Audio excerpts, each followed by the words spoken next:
Why we provide different internet solutions for your different needs. SLT Fiber, 4G and ADSL. SLT Broadband, just the way you want it.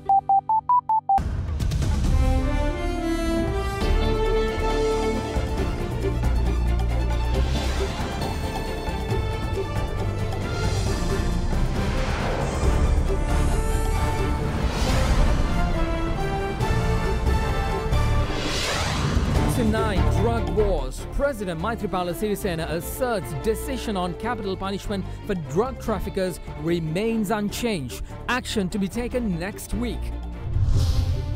Flat out lie. Minister Manu Ganeshan responds to allegation made against the new constitution. Some are creating issues in the country, saying that constitution is taking away the prime placement of the Buddhist religion in this country. Are only liars. Sluggish growth. Bloomberg reports Sri Lanka among top 5 of world's real interest rates at 6.2%. What can the government do to reverse this? Tonight we'll speak to an expert. Yes, I'm in. Democratic Senator Kamala Harris announces 2020 presidential bid. The California senator, the first African-Indian American to formally enter the 2020 fray, made the announcement on morning television. I intend to fight for truth and transparency and trust. I intend to fight. And welcome action. ICC commends Sri Lanka cricket team for revealing corrupt conduct within the SLC. What's next for the troubled team? Tonight, Monday, 21st of January, 2019. Smart Android තාක්ෂණයෙන් එන සිංග විස්ටා TV එකක් මිලදී ගන්න ඔබට හිත පිරෙන්න වාසි රැසක් ඕනෑම සිංග ප්‍රදර්ශනාගාරයකින්. From Ada Derana, this is Ada Derana First at 9 with Ndivari Amuwata and Mahesh Jani. Live from Studio 24 in Colombo.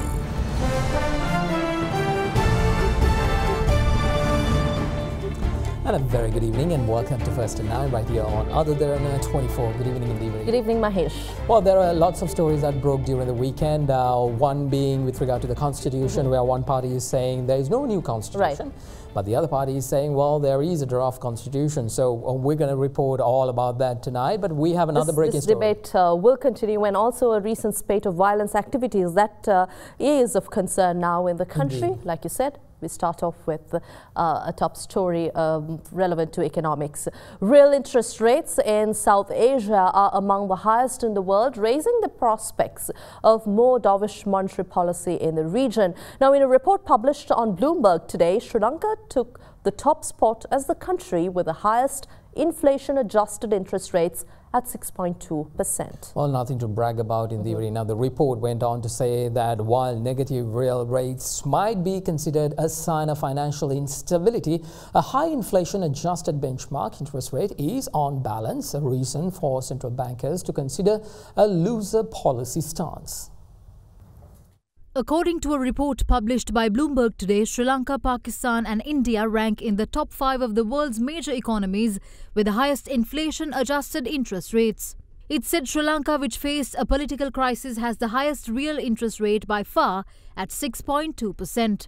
It said the political crisis in Sri Lanka, which has the highest real interest rate by far at 6.2%, forced central bankers there to turn their focus more to sluggish economic growth. The article went on to say that the central bank kept the benchmark rate unchanged at the end of last year after one cut and one hike earlier in 2018. Other countries which come within the top 5, which includes Egypt, Pakistan, India and Turkey, have seen more of a mixed bag. Bloomberg noted Egypt could be headed for an interest rate cut if inflation remains low. Pakistan took aggressive interest rate action last year to curb a balance of payments crisis and may have more structural changes to make. In Turkey, things are more complicated as officials must weigh a need to defend the still struggling lira versus the temptation to juice the economy that's saddled with crippled growth. Economists neighbouring India, which posted a real interest rate of 4.3%, are starting to price in the possibility of a rate cut as early as next month. The Department of Census and Statistics reported today that Sri Lanka's nationwide inflation in December 2018, determined under the National Consumer Price Index, declined to 0.4% from 1% recorded in November last year on a year-on-year basis. The NCPI for all items for the month of December 2018 marginally decreased to 127.1 from 127.7 in November 2018. The decrease in the index point by 0.44% was due to the expenditure value decrease of food items by 0.17% and non-food items by 0.27%. Year-on-year inflation of food group has decreased from -3.9% in November to -4.5% in December last year. Meanwhile, the non-food group has also decreased from 5.2% to 4.7% during the month. On a year-on-year basis, contribution of food commodities to inflation was -2.08% in December last year compared to that of the same time in the previous year, while contribution of non-food items was 2.49%. Meanwhile, the core inflation remained at 3.1% in December 2018 on year-on-year basis. Meanwhile, also the annual average core inflation also remained unchanged at 2.4% in December 2018.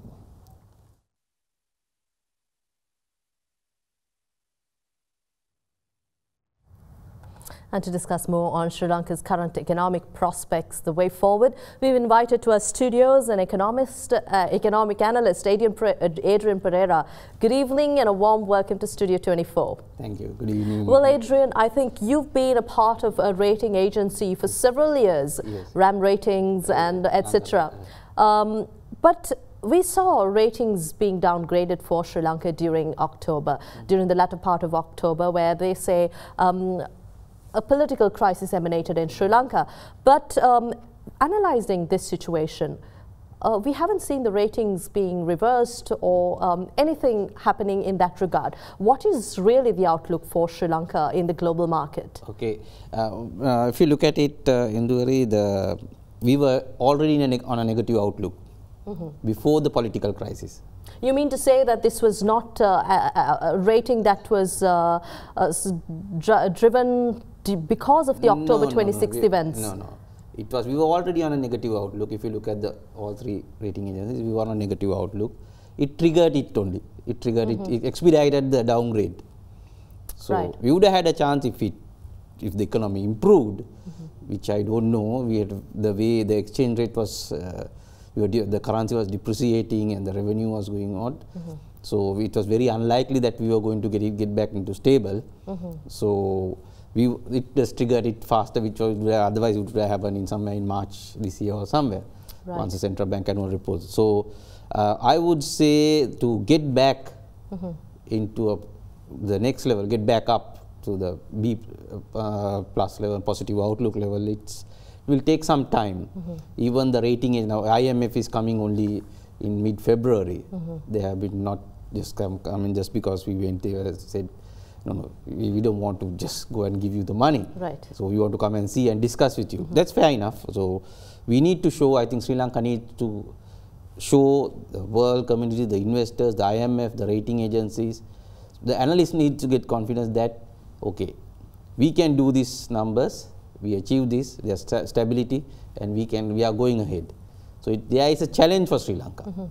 So I don't think it will be just a changing of the government or changing of certain individuals is not going to give us a rating upgrade. So again, going back to the events that unfolded since the 26th of October, when following which these ratings downgrades were triggered, you say that this was an incident, an eventuality we were to face as an economy, given the negative outlook prescribed by these agencies. But what led to our economy being given that negative outlook? I would say the reason that led to a negative outlook, where we will look at it, low FDI investments, our exports were low, whereas our imports were increasing, and we were finding some difficulty. We knew the debt payments were coming in January.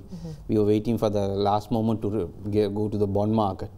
If we went to the bond market or the foreign currency market, then raise the money somewhere in June, July, we would have had a better chance. Because always in an international bond market, there's a small window. There's a very short window. We have to capitalize on that one. So if we waited too long, we should have capitalized and gone to the bond market somewhere in June, July, August, within that period. then we would have got the required funds, then we would have been ready to pay.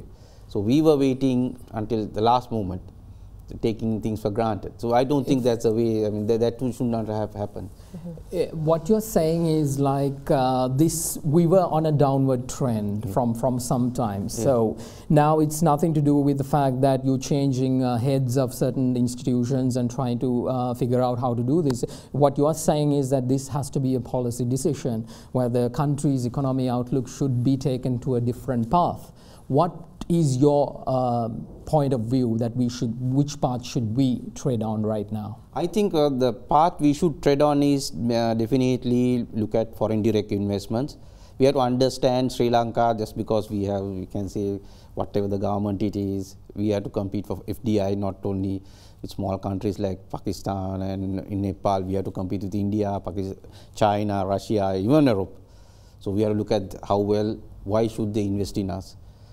Because these FDI, foreign indirect investments, these investors will look at, they will compare investing in Sri Lanka versus Malaysia, Singapore, India and China, which are bigger market. We have a huge market next door, and we have to also look at consistent economic policies, which we is lacking very much. So we need to look at that definitely. Talking about FTAs, or rather foreign direct investments, have we really created that conducive environment that we've been talking about since post-conflict Sri Lanka, since the end of the war?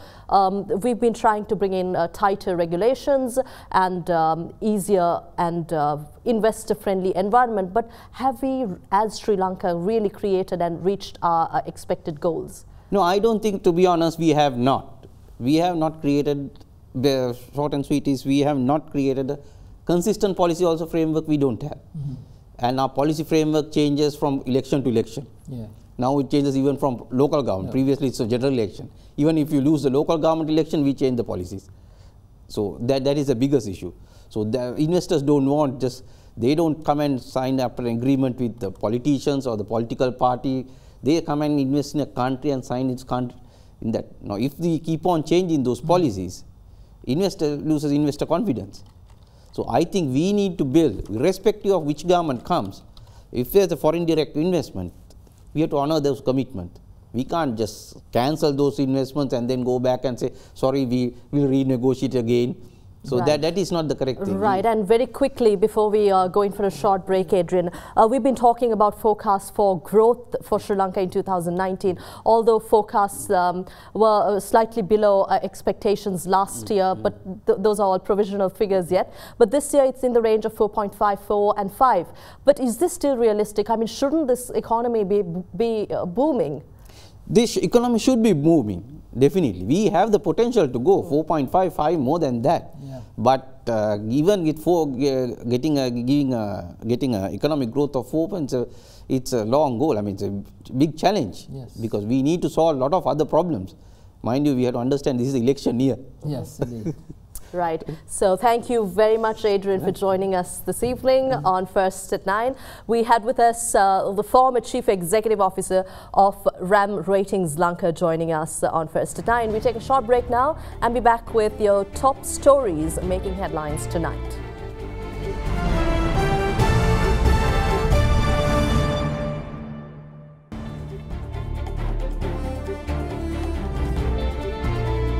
Welcome back, everyone. After the break, well, let's take a look at our local stories for tonight. Following his visit to the Philippines, President Maithripala Sirisena stresses that stern action will be taken against drug traffickers from next week. Speaking at an event to declare the National Drug Prevention Week, the president also asserted that he will not change the recent decision to impose capital punishment on drug traffickers. Well, the head of state was also adamant that he will not hesitate to reveal those who are responsible for the drug menace, including those who are politically involved. The national event to declare the National Drug Prevention Week was held at the Vidyananda Mahavidyalaya in the area of Mullyaval in Mullaitivu today. During the event, President Maithripala Sirisena officially launched the toll-free telephone number 1984 to complain acts of drug trafficking and organized crime. Schools have been instructed to conduct a number of programs on drug prevention with the assistance of government officials in the area during the week. මම පිලිපීන් වල මැනිලාවලදී කිව්වා ලෝකේම රාජ්‍ය නායකින්ට ආදර්ශයක් පිලිපීන ජනාධිපතිවරයා කියලා. When I was in Manila, Philippines last week, I have said that Philippines president is a great example to the world. I heard certain human rights organizations saying that the Sri Lankan president will violate human rights and he should be brought to Hague and be punished. But these NGOs do nothing against the tragedy taking place due to drugs. I will not give up my fight against the drug mafia. I also invite those NGOs to join with us in the National Drug Prevention Program to save our children from this catastrophe. An expert team from Philippines on drug prevention will be arriving in Sri Lanka soon. Therefore, we will be commencing our national program against the illegal drug smuggling next week with renewed vigor. I recently made an announcement that I will be approving capital punishment for those who have been sentenced in court. However, I found that these files and documents related to their punishments were missing. Prisons officials have only brief information of a respective prisoner who is serving capital punishment. There are no other relevant documents and are not available anywhere. I'm certain that the drug traffickers have stolen these documents. I will be looking for those documents and will not be giving up the fight against the drug mafia. Certain politicians are connected to this. There are government officials who support this. We see only few of these culprits. But I will not be hesitant to reveal to the country about these individuals who are behind this drug menace. නමුත් මේ මහත්තුරු වගේ මේ ජාවාරම් කරන අය ගැනත් මම රටට තොරතුරු හෙළි කරනවා ඉදිරියේදී.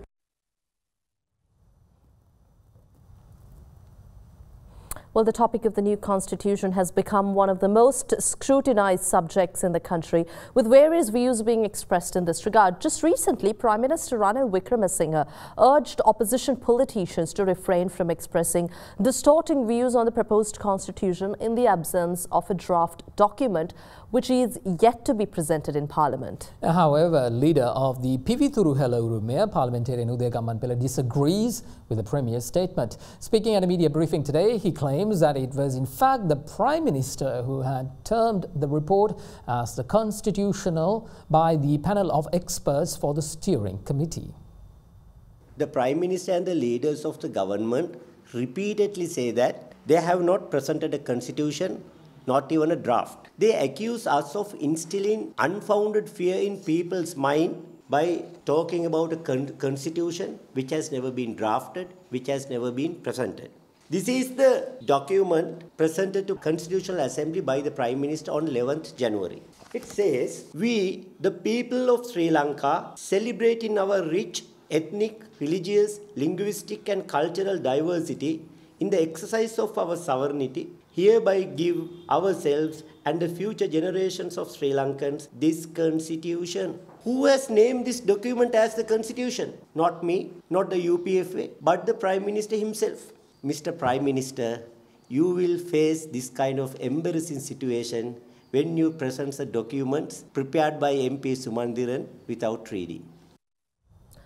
Now, the comments that you heard about the constitution made by parliamentarian Udaya Gammanpilla was quoted from the report presented to the Constitutional Assembly by the expert panel of the steering committee on the 11th of this month. It was based on the interim report by the steering committee, 6 subcommittee reports and representations made by political parties on drafting a new constitution. The panel of experts included Suri Ratnapala, Austin Pulle, A.M. Navaratna Bandara, Selva Kumaran, Kumita Gunaratna, Kapila Pereira, Suren Fernando, Niran Ankatel, Ashok Gunawardana and Chamendri Sapramadu.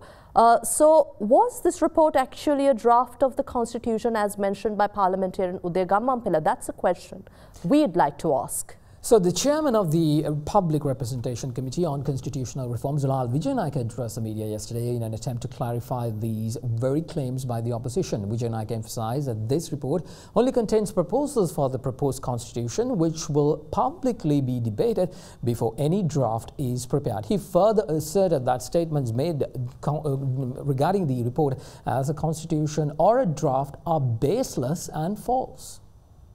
The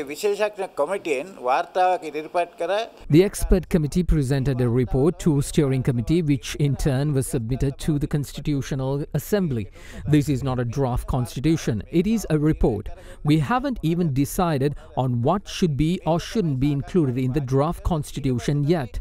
The expert committee will only prepare the draft constitution once views through public discussions are taken into account. So these statements about a constitution being presented are are completely false and they are being said to mislead the public.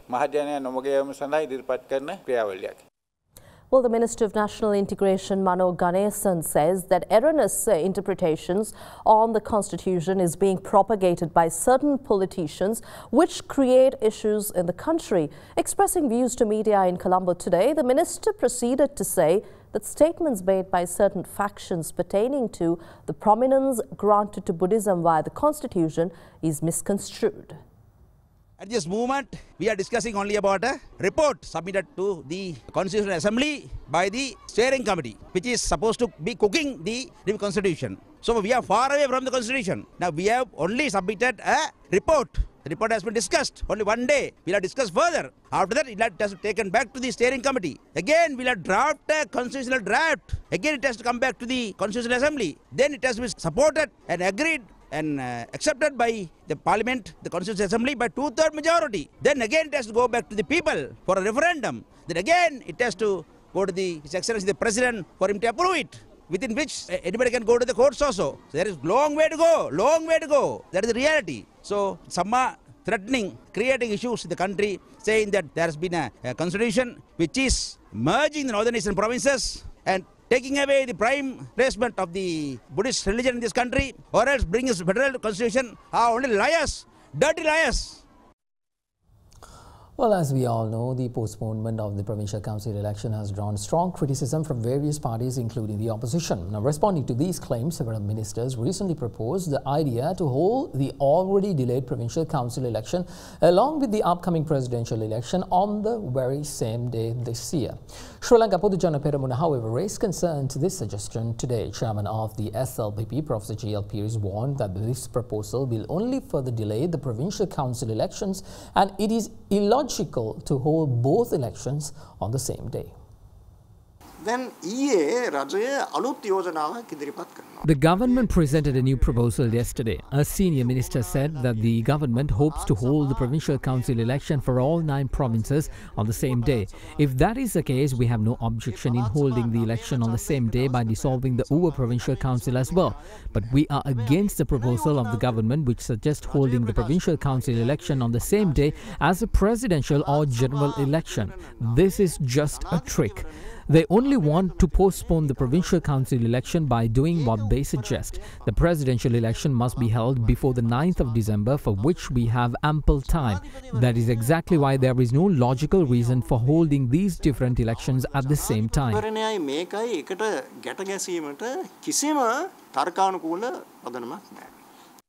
Well, the number of organized crimes have drastically increased over the past year, with shooting and drug-related incidents on the rise. Over the past 24 hours alone, shootings were reported at 2 locations. Meanwhile, speaking at an event today, Secretary of Defense Hemisri Fernando revealed that licenses of all firearms in the island will be temporarily suspended.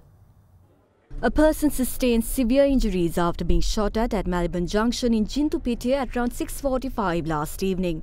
Police investigations revealed that the shooting was carried out by 2 gunmen who arrived on a motorcycle. The gunmen were seen fleeing the scene after shooting their target, who was driving a 3-wheeler at the time. The 32-year-old victim is currently receiving treatment at the National Hospital. The shooting incident was captured by a nearby CCTV.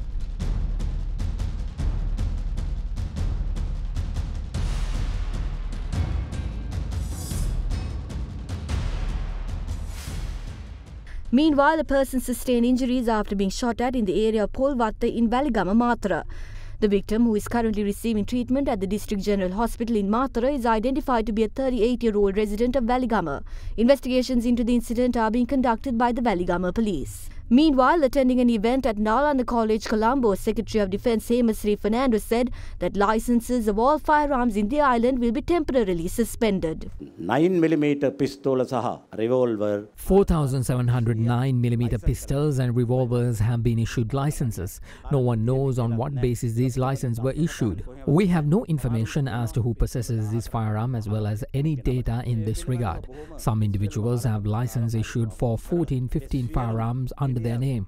All these licenses will be cancelled temporarily. Starting from the 23rd of this month, individuals who have firearms in their possession should acquire new licenses for themselves from the Ministry of Defence. And to find out more on today's stock market performance and currency rates, join us after the short break.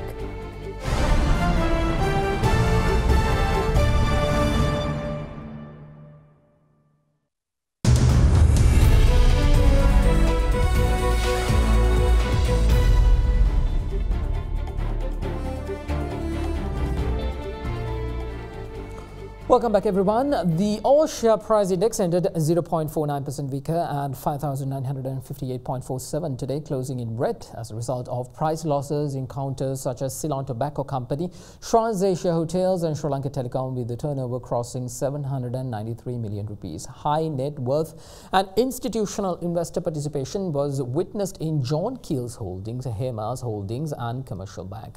Foreigners remained active, closing as net seller. With that, we now have Amanda Lokugamage from First Capital for a brief report as to how the markets performed.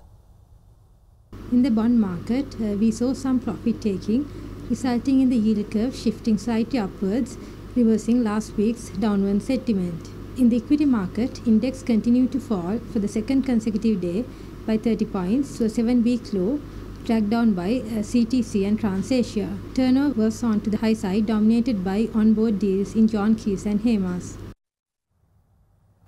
Well, China's economy grew at its lowest rate since 1990, stoking fears about the impact on the global economy. Data from the National Bureau of Statistics released today show that China expanded at 6.6% just last year. In the 3 months to December, the economy grew 6.4% from a year earlier, down from 6.5% in the previous quarter. This is considered the weakest quarterly growth rate since the global financial crisis. Data was in line with forecasts but underlines recent concerns about weakening growth in the world's second biggest economy. Well, the Sri Lankan rupee closed weaker at 181.75. To take a look at how the rupee traded against other major currencies, we take a look at that now.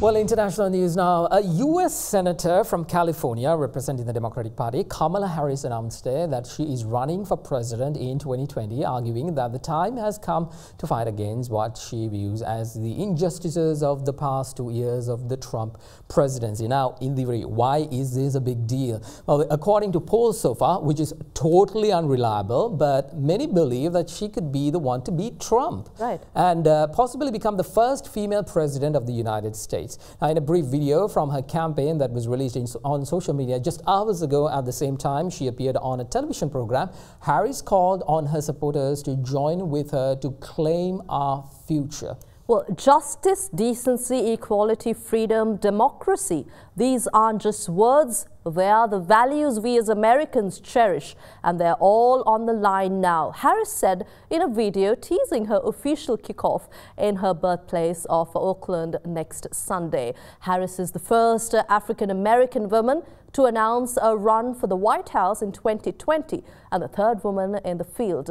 Democratic sense. Elizabeth Warren of Massachusetts and Kristen Gillibrand of New York have both announced exploratory committees, a step that Harris is skipping. In a 2020 field that could include as many as 4 women, U.S. Senator from California representing the Democratic Party, Kamala Harris's allies believe that her life's work as a prosecutor, from her start in Alameda County trying grisly crimes such as sexual assault to felonies including homicide, will help set her apart.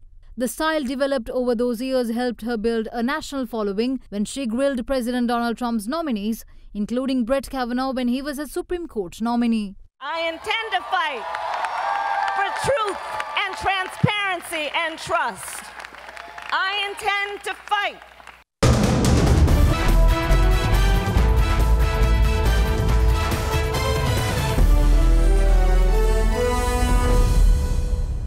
Well, in sports, releasing a statement today, head of the anti-corruption unit of the International Cricket Council, Alex Marshall, commended the efforts of Sri Lankan players for coming forward to reveal information regarding corrupt activities in Sri Lanka cricket, adding that it enables them to continue to develop a comprehensive picture.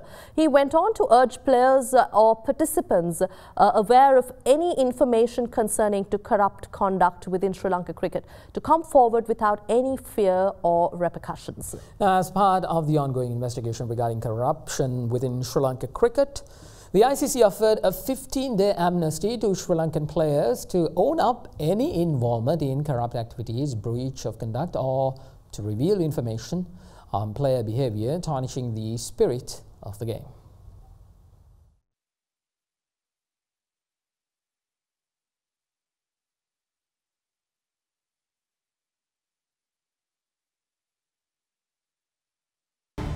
Well, that's all the news from us here tonight. Thank you for joining us.